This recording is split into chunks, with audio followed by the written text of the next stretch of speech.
Kaya sa mga nakikipagsabwatan upang kunin ang pondo ng bayan at nakawin ang kinabukasan ng ating mga mamamayan, mahiya naman kayo sa inyong kapwa Pilipino. Mahiya naman kayo sa mga kabahayan nating naanod o nalubog sa mga pagbaha. Mahiya naman kayo lalo sa mga anak natin na magmamana sa mga utang na ginawa ninyo na binulsan nyo lang ang pera.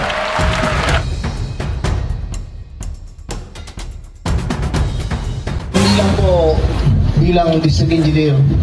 Yan ang throwback video ng talumpati ni Nooy DPWH Bulacan First District Engineer Henry Alcantara sa inaugurasyon ng pagsasaayos ng Bambang Bridge sa Bocaue, Bulacan at ng bagong Pagoda View Deck. Dito, ikinuwento ni Engineer Alcantara ang pangungulit sa kanya ni Senator Joel Villanueva para sa kakailanganing budget upang maayos ang tulay at maitayo ang view deck sa tabi nito. Pag po kinakausap ako ni Sen, ano ba yun, magkano pa kulang natin dyan? Kasi talaga po kinukulit siya. Anyway, ito na po tayo ngayon. Isang matatag na proyekto na inilaan ng ating buting senador at ang kanyang pamilya. Sa report ng Philippine News Agency, kabuang 68.84 million pesos ang nilaang budget para sa nasabing proyekto na sinimulan noong 2019. Ayon kay Alcantara, ang top-notch construction ang gumawa ng proyekto. Isa ang top-notch sa 15 kontratista na pinangalanan ni Pangulong Bongbong Marcos na nakakuha umano ng pinakamalaking budget sa flood control projects. Una nang dumistansya si Villanueva sa issue ng maanumalyang flood control projects na nadiskubre sa Bulacan. Naglabi po ba ako sa inyo ng kahit na ano o kahit isang flood control project, contractor, etc. in my public service career? Meron po ba na nilapit? Meron po ba na nagsabi ako sa inyo ito dapat ang gawin at ako'y eksperto? Pwede niyo po bang sabihin lang just for the record? Sabi ni Senator JV, hihilingin niya sa Senate Blue Ribbon Committee na masabpi na para sa susunod na pagdinig ang mga naging opisyal ng Bulacan First District Office ng DPWH. Itong dapat imbestigahan itong mga particular districts, mukhang masyado na sila naging sakit. I receive information na papasok sila 10 a.m., 2 p.m., alisa na at magkakasino na sabay-sabay. Diba? So, tsaka yung lifestyle nila iba na. Dapat yan ang imbestigahan. Una nang sinabi ni Senator Panfilo Lacson na maaring may mga senador ang nakinabang sa mga infra project ng pamahalaan. Kaya may rekomendasyon siya sa Malacanang kaugnay ng isumbong sa Pangulo website. If it's not asking too much, I would like to propose that the sumbong sa Pangulo website be expanded to cover other infrastructure projects, hindi lang flood control. It will really help a lot because it helped us a lot. Kasado na sa Lunes ang ikalawang pagdinig ng Senate Blue Ribbon Committee sa mga anomalya sa flood control project ng Kilalang kontratista si Congressman Edwin Gardiola bago siya sumabak sa politika bilang kinatawan ng Construction Worker Solidarity o CWS party sa Kongreso simula noong 2022. Mula taong 2000 hanggang 2008, sa ilalim ng administrasyon ni dating Pangulong Gloria Macapagal Arroyo, ang kumpanya niyang JSG Construction Company ang nakakuha ng pinakamalaking public works contracts na nasa higit 5.7 billion pesos batay sa ulat ng Philippine Center for Investigative Journalism. Sa parehong panahon, ang kumpanya naman ng kanyang kapatid na si Elmer Gardiola at asawa nitong si Elaine na E. Gardiola Construction ay nakakuha ng 2.3 billion pesos na kontrata. Hindi na rin iba sa kontrobersya si Gardiola nang kasuhan siya at ang kanyang kumpanyang Wood Heights Realty and Development ng tax evasion ng Bureau of Internal Revenue noong 2012 dahil sa hindi deklaradong pagbili ng luxury cars. Makalipas ang 13 taon, patuloy na namamayagpag ang mga kumpanya ng mga Gardiola. Sa inilabas sa listahan ng flood control projects ni Pangulong Bongbong Marcos, 10 proyektong nagkakahalaga ng higit 928 million pesos ang nakuha ng mga kaanak ng kongresista sa mga lalawigan ng Batangas, Zambales at Surigao del Sur mula taong 2022 hanggang 2024. Ito ay ang Laurel Development Corporation na ang managing officer ayon sa listahan ng Philippine Contractors Accreditation Board ay ang kapatid ng mambabatas na si Irel Gardiola na ngayon ay Vice Mayor ng Mataas na Kahoy, Batangas. At Newington Builders Incorporated na si Elaine Gardiola naman ang managing officer. Labas sa flood control projects, nakakuha naman ng halos 1.4 billion pesos na mga proyekto ang mga kumpanyang pag-aari ng mga Gardiola sa 3rd at 4th Engineering Districts ng DPWH sa Batangas. Ito ay ang Newington Builders, S.Ang Construction and General Trading Incorporated na ang anak naman ni Congressman Gardiola na si Kim Esguerra ang nakalistang managing officer, at 3W Builders Incorporated na dating pangalan ng Laurel Development Corporation. Sa gitna ng kontrobersya sa flood control projects, ipinanukala ni Senate President Chis Escudero na ipagbawal na maging contractor o supplier ang mga kamag-anak ng mga opisyal ng pamahalaan. Sa akin, klarong conflict of interest yon at hindi dapat pinapahintulutan yon nang hindi mawawala yung opisinang pinangahawakan ng opisyal. Maging si Baguio City Mayor Benjamin Magalong na nagsabing may mga ebidensya siya ng kickback ng ilang mambabatas sa infrastructure projects ng pamahalaan sang-ayon kay Escudero. Sa mga infrastruktura, merong mambabatas na dati ng contractor na naging contractor, ay naging congressman. So ang gagawin na lang nila, magdadivest sila para mawala yung pangalan nila doon sa kumpanya. Pero sa totoo lang, sila pa rin yung nandun, pangalan lang natanggal. Meron naman dyan ng mga congressman na nagpapanggap na hindi sila contractor, pero yung misis nila, anak nila, kamag-anak nila, contractor. Siyam na korporasyon ang umano'y linked sa mga diskaya. Ayon yan kay Pasig City Mayor Vico Soto. Ang siyam na kumpanyang ito nakakubra ng halos 31.6 billion pesos sa loob ng 3 taon o katumbas ng halos 6% para sa buong pondo ng bansa sa flood control projects mula 2022 hanggang 2025. Pero sa pagsusuri ng Billionaire News Channel sa SEC files na in-upload ng Philippine Center for Investigative Journalism, ang mga korporasyong ito na bilyon-bilyong piso ang mga kontrata, tila iisa ng address. Ang Alpha and Omega General Contractor and Development Corporation na may mahigit 7 billion pesos worth of contracts matatagpuan sa 785 J. Pueblo Street, Barangay Bambang, Pasig City. Ang St. Timothy Construction Corporation na mahigit 7 billion pesos din ang nahawakang kontrata matatagpuan naman sa 793 F. Manalo Street Corner, J. Pueblo, muli sa Barangay Bambang, Pasig City. Ang mas maliliit na discaling companies naman tulad ng St. Gerard Construction, Amethyst Horizon Builders, Waymaker General Contractor at Elite General Contractor and Development Corporation, tila iisang building lang ang address sa 792 F. Manalo Street Corner, J. Pueblo, Barangay Bambang, Pasig City, katabi lang ng St. Timothy Construction. Sa pagsusuri ng Billionaire News Channel sa mga dokumentong ito, napag-alaman namin na tila iisa lang ang auditor ng lahat ng kumpanya na link sa mga diskaya. Isang CPA lawyer na nagngangalang Conrad Briones. Sa pagsusuri pa ng aming team, napag-alaman namin na tila pinaghati-hatian lang ng mga discaling companies ang kanilang mga kontratang nakukuha sa Metro Manila, Ilocos Norte, Bulacan, Laguna at Oriental Mindoro.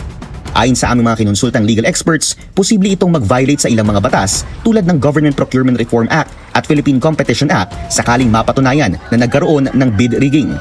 Ayon kay Bicol Saro Party List Representative Terry Ridon, magkakaroon ng isang congressional hearing sa September 2 bilang parte ng investigasyon sa umano'y maanomaliang flood control project sa Bulacan.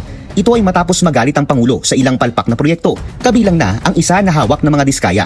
We will be able to determine accountability on the first hearing alone, no, dito po sa ghost projects at kahit po doon sa dalawang substandard projects po sa Kalumpit, Bulacan, kasi malinaw naman ho kung sino ho yung kontratista na involved po dito, malinaw ho kung sino ho yung mga DPWH engineers at officials na involved po dito. So gusto natin maipakita yung agarang action din eh. Sinubukan namin kunin ang pahayag ni Atty. Briones at ng mga diskaya pero hindi pa ito sumagot sa aming mga mensahe.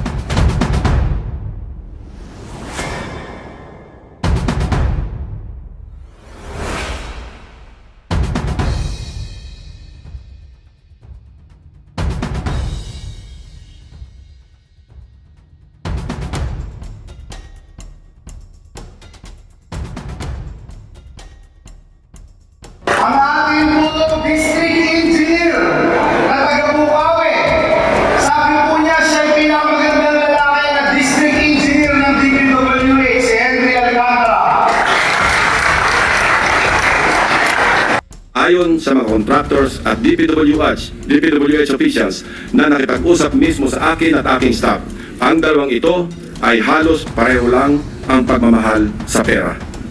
Napabalita pa nga kamakailan na ang isa sa kanila ay nakakapagpatalo ng 100 milyon sa isang kasino dito sa Metro Manila. Ng district engineers, pati naman may ilan mo po. Mga official din, mga ilang official din sa buwan ng Andrea sa Singad eh. Ako minsan, pag ako umiikot, ako nalulula na lang ako sa mga kagamitan nila eh. Kasi ako, hindi naman tayo santo, pero ano po, simple lang ang gusto na. Pag bumumotor kasi ako, nagdidisikleta, kaya yung mga bagay na gusto natin, simple lang. As the majority leader of the Senate, I don't see any senators involved in any of these 15 construction firms. Itong mga contractors na nasa Bulacan lahat, ni isa ko dito, wala akong kilala dito eh. Nagulat po ako dun sa lumabas na total number or figures na hawak nilang proyekto. And ngayon, may possibility pa na may ghost projects. I hope that siguro kung ibabalik yung death penalty, sana sinabi natin. May I just be allowed to give a very short manifestation considering, Mr. President, the situation where I come from, Mr. President. I hope you understand. Please proceed to our colleagues. Please proceed, Majority Leader. On record, Mr. President, na nakapanlulumo, nakakagalit at nakakakulo ng dugo, Mr. President. Nakakarinig at makita right before our very eyes yung pong mga hindi ko kayang sabihin na malademonyong proyekto dahil sabi nga po ni Senator Lacson, huli-huli hindi na makakita. Siguro ito po yung dahilan kung bakit for the past 3 years, siguro naiintindihan na ako ni Senator Bato, ni Senator JV, the past 3 years, bakit ako nanggagalaiti, 3 taon ko na po itong sinasabi, itong mga kalokohan ng flood control program. Mr. President, ginahasa po ng flood control program ng gobyerno ang aming lalawigan sa Bulacan. Nakakalungkot po, Mr. President, sapagkat pag tinignan nyo rin po itong 2025 flood control budget, Mr. President, yung binabanggit po ni Senator Ping na pare-pareho po yung amount, ganito pa rin po. Total of 14 billion sa lalawigan ng Bulacan. Mr. President, nandito po yung ilang mga mayors natin. Nandito po si Mayor Bong, si Mayor ng Balagtas, Mayor ng San Miguel, Bulacan. Nandito po sila para suportahan ng Senado, para magkaroon ng no nonsense, no secret files, Mr. President, na investigasyon at masiguro na magkaroon ng hustisya ang aming minamahal na lalawigan. Mr. President, gusto ko lang pong put into the record that we thank the gentleman from Cavite, Mr. President. We have been looking forward to seeing him here in the Senate dahil alam natin, Mr. President, may mangyayari na dito sa ating ginagawang investigasyon at mapapanagot ang dapat mapanagot. And again, I appeal to the members of this august chamber to help not only our great province of Bulacan but also all provinces. Maraming salamat, Ginoong Pangulo. Tulang hindi sumakses si Senator Joel Villanueva sa mabilis niyang pagdistansya sa issue ng mga maanmanyang flood control project sa Bulacan. Hindi kasi pinalagpas ng mga netizen ang pag-balljack sa Senate Majority Leader. Sa Senate Blue Ribbon Committee noong Martes, inamin ni DPWH Secretary Manuel Bunoan na ghost project ang ilan sa mga proyekto ng WOW Builders na ang pondo ay mula sa insertion sa 2025 budget. Naglabi po ba ako sa inyo ng kahit na ano o kahit isang flood control project, contractor, etc. in my public service career? Meron po ba na nilapit? Meron po ba na nagsabi ako sa inyo ito dapat ang gawin? Ako'y eksperto? Pwede niyo po bang sabihin lang? Just for the record. Base sa nakuha namin data sa sumbong sa Pangulo.ph, nakakuha ng halos 70 contracts ang top-notch Catalyst Builders, isang kumpanyang pagmamayari ng isang Humir Villanueva. Ayon sa Securities and Exchange Commission, mayroon lamang paid-up capital na 150 million pesos ang kumpanya. Pero sa sinuri naming datos, aabot sa mahigit 4.6 billion pesos ang kontratang nahawakan ng top-notch Catalyst Builders mula 2022 hanggang 2025. Noong show ngayong araw ang nasabing kumpanya matapos ipatawag ng Senado para dumalo sa isang Senate committee.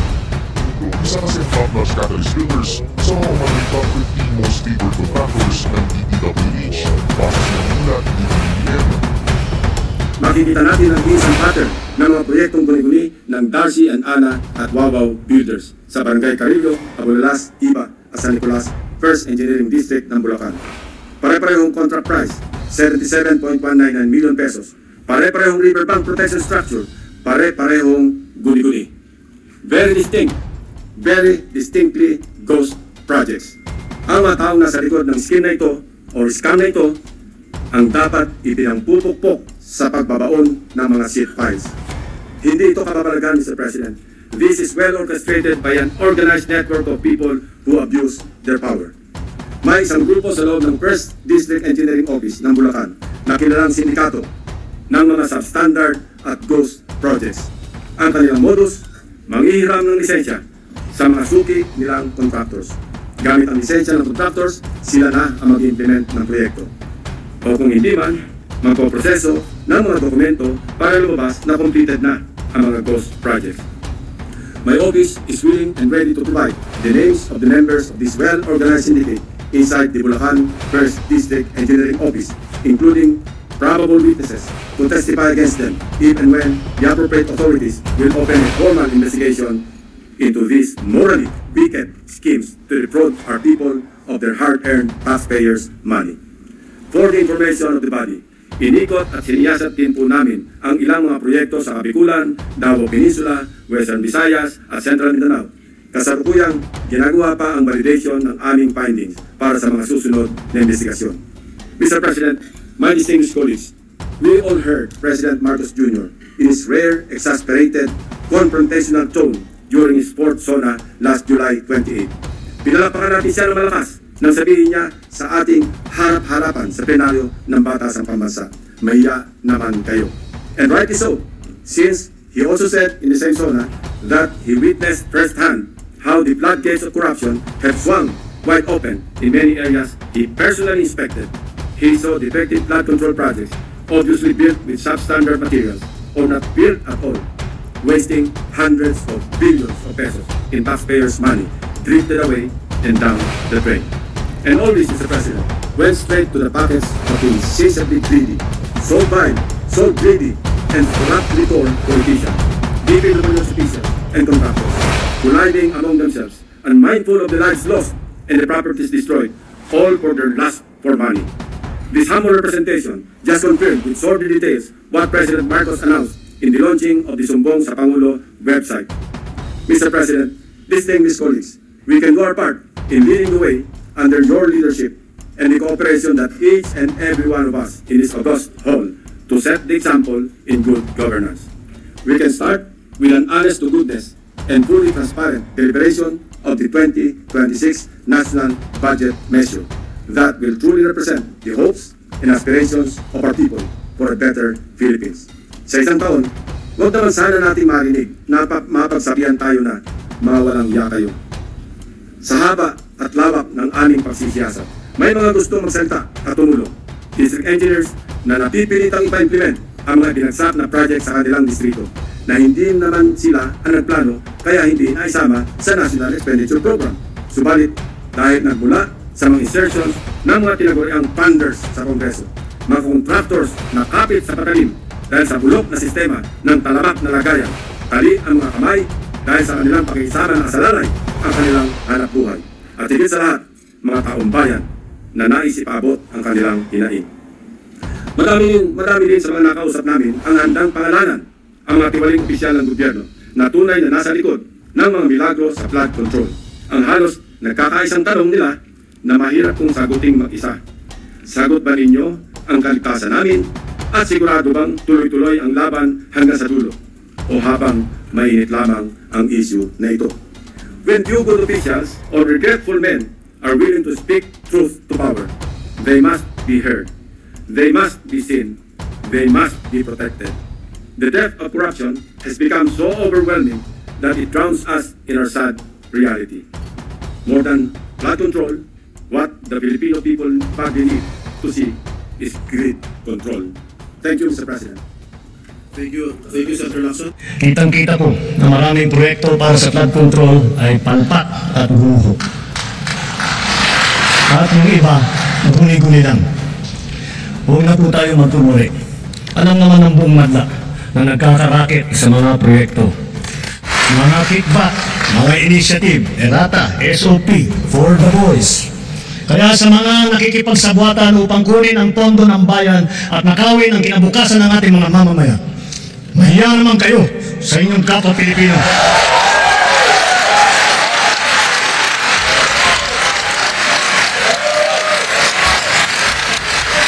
Mahiya naman kayo sa mga kabahayan nating naanod o nalubog sa mga pagbaha.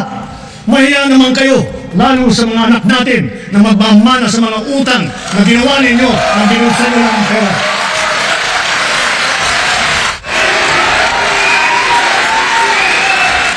Para hindi na maulit, so that this will not happen again.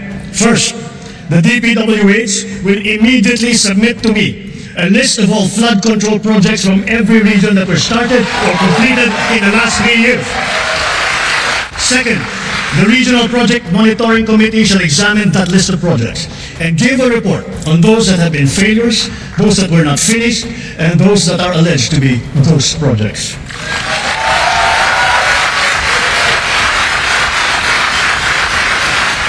And third, we will publish this list. Isa sa publiko natin ang listahang ito. Kaya ang publiko na saksi sa mga proyektong ito ay malayang suriin ang listahan at magbahagi ng kanilang nalalaman para makatulong sa ating investigasyon. At the same time, there will be an audit and performance review regarding these projects to check and make sure and to know how your money was spent. Sa mga susunod na buwan, makakasuhan ang lahat ng mga lalabas na may sala mula sa investigasyon, pati na ang mga kasabwat na kontratista sa buong bansa.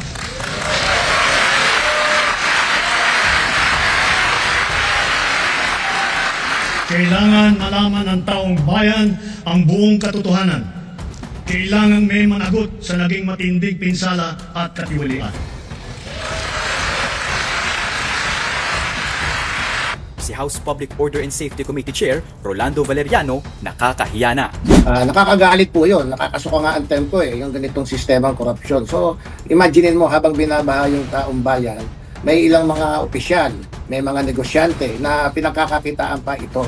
Hamon ni Valeriano sa lahat ng may nalalaman sa mga anomalyang ito, huwag nang magpatumpik-tumpik kesa naman yung lahat sila nadadamay. Ito, pangalanan, names, at kung kailangan prosecuted. Hindi pwedeng lagi tayong tahimik o babaliwalian natin to dahil ito nga, sabi ko nga sa inyo, hindi lamang po bagay na nawawala rito, pati buhay. Sabi pa ni Vice President Sara Duterte, tauhan din ng Kamara ang mga kontraktor. Ito ang buwelta dyan ni Valeriano.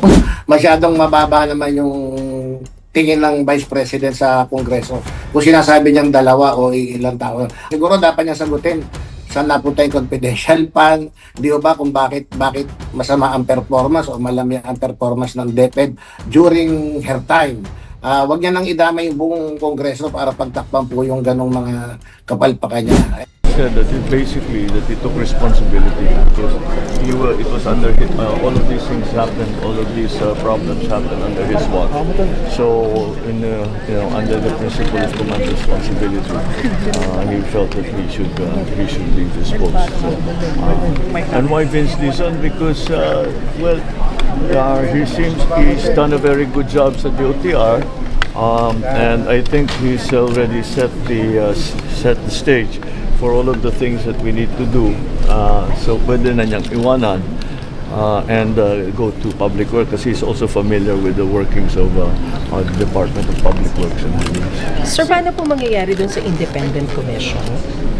Yes, we are putting together the EO that will create the Independent Commission. The Independent Commission will be the investigative arm.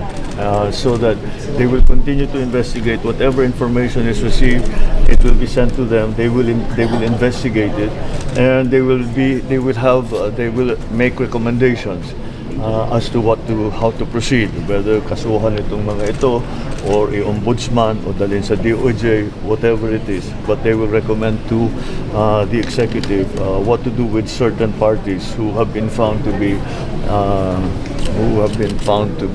part of all of this corruption that's been going on, not only in flood control but all of the works of the workings within DPWH. Kasi unfortunately, the more we look, the more we find. Kahit sa 2026 budget, marami pa rin siningit. So talagang it really needs to be cleaned out properly. So who will lead the commission po? Independent body? Well, depends on how it's structured. 5 members ba? 7 members? Sino mag-head? Sinong chair? All of those things. So we haven't put the structure together yet. But the names, I think, it will be. We need forensic investigators. We need, of course, lawyers, justices, prosecutors who will look at the evidence and look at the information that we have, and they will put together that information and make the recommendation to either DOH or the Ombudsman, depending on who is found to be liable for some of these nefarious activities. Okay, sir. Thank you, Mr. President. Thank you.